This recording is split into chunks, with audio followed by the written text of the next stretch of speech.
রাজধানী ঢাকার প্রায় প্রতিটি সড়কেই প্রতিদিন ঘটছে ছোট বড় নানান দুর্ঘটনা, যার অধিকাংশই পথচারী।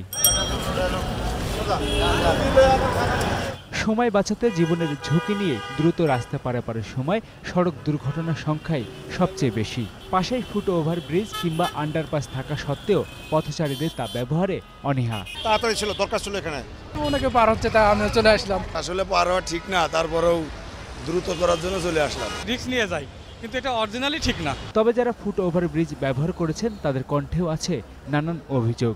এটা যোগ্য, তবে মাঝে মধ্যে নষ্ট হয়ে গেছে, মনে হয় যে কোনো সময় পড়ে যায় কিনা। আমরা যারা সাধারণ লোক তারাও ভয় করি, কারণ আমাদের হয়তো চিন্তা হতে পকেট থেকে টাকা নিতে পারে, মোবাইল হারতে পারে, অনেক কিছু তারা হ্যাজাক করতে পারে। ওই জন্য আমরা ভয়ে ওটা ইউজ করতে সহজ চাই না। আমাদের লাইফের একটা সিকিউরিটির জন্য এটা দেওয়া হয়েছে। এটা থাকা অবস্থায় কেন আমরা এভাবে রোড পাস হব? বাইরের দেশে এর জন্য জেল জরিমানা আছে, জেল নাই জরিমানা আছে, এবং জরিমানা করলে আরো মনে হয় ভালো হয়। ফুট ওভার ও আন্ডারপাস ব্যবহার এবং যত্রতত্র পারাপারে এবার নড়ে চড়ে বসেছে ঢাকা মহানগর পুলিশ।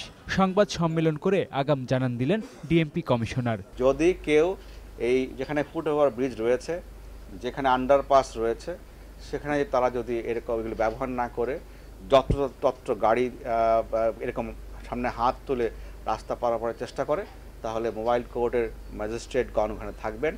তারা তাদের বিবেচনায় সেটা তাদেরকে শাস্তি দিতে পারবেন।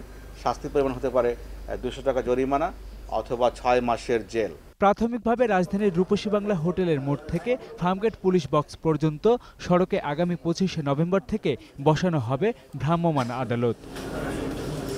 জুলহাস কবির, 21শে টেলিভিশন, ঢাকা।